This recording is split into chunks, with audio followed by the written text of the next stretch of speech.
How do you think you would beat Ilia Abturo, Top Toro? Or grab him by the scruff of the chest and slap that little nose off him, yeah? What's going on, guys? In today's video, I want to talk about Ilia Topuria because apparently he went on some sort of Spanish podcast and he was saying he's going to be moving up and is looking to face Charles Oliveira in his next fight. And I got some thoughts on this, and since if he is going to be moving up, I thought I would do some matchmaking for you guys and tell you some fights that I would love to see if this goes down and give you my overall thoughts and opinions on this move from Topuria. Anyways, let's get into the video. Now, I understand some concerns and complaints coming from people who say, oh, Topuria's only defended his belt once. He doesn't deserve to move up and fight a weight class up yet.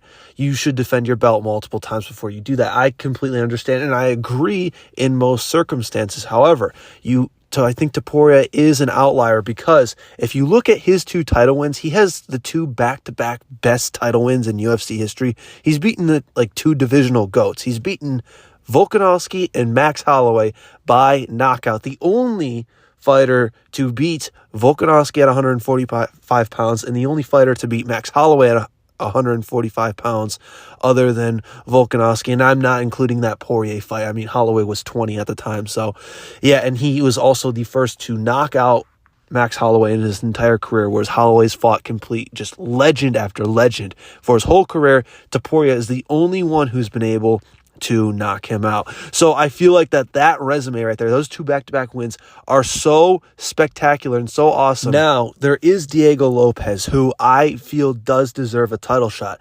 But if Topuria moves up and he is out of the picture, I do believe that there is room for Volkanovski to get a title shot. Now, they're already talking about doing Volkanovski versus Topuria too, but here's the thing, I'm not really interested in seeing that fight. After seeing Ilia Topuria knock out Max Holloway, I just don't want to see Volk get knocked out again. I love Volkanovski too much, and I would hate to see him get brutally KO'd for a second time.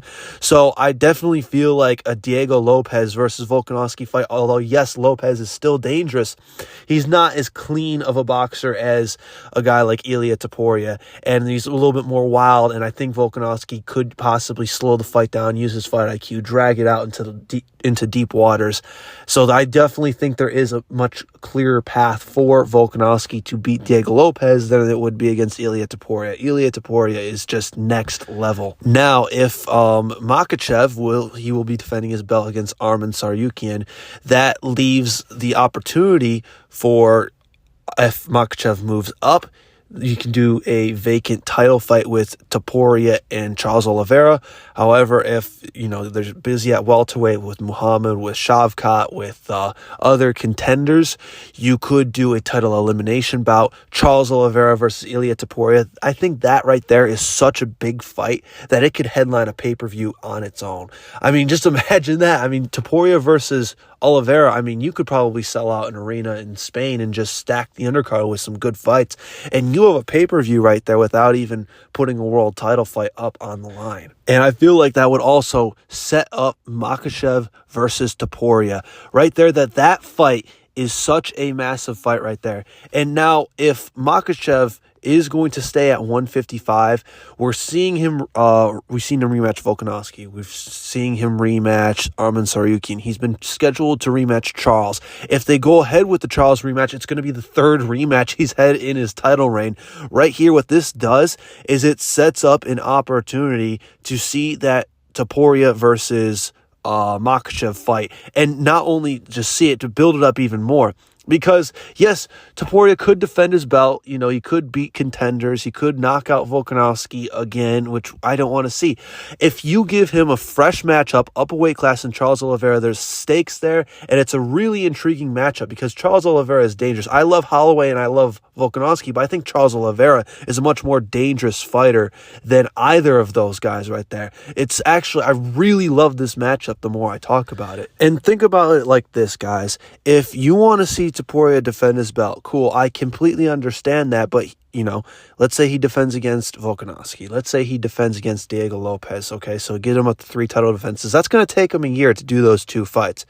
In the meantime, after Makhachev defends against Arman, it would either be one more title defense against either Oliveira or Topuria or whatever, or he's moving up in weight. So I definitely think Makhachev will be challenging for 170-pound gold before the end of 2025. Basically, what I'm saying is Topuria, by moving up in weight and fighting Charles Oliveira, he can basically just speed run his legacy to GOAT status super quickly. I mean, let's be honest. If he knocks off Volkanovski, Max Holloway, Charles Oliveira, Islam Makhachev, and then maybe another title defense against another great lightweight, those 5 wins in a row, I mean, that would be the best stretch of 5 wins in UFC history. That would be incredible if he's able to pull it off. Now, if he's able to pull that off, we'll see, but it gives him the opportunity to maybe, who knows, what if we see Topuria challenging at 170 pounds? I mean, that would be crazy, but who knows what we'll see. Anyways, guys, that is all for today's video. Make sure you like and subscribe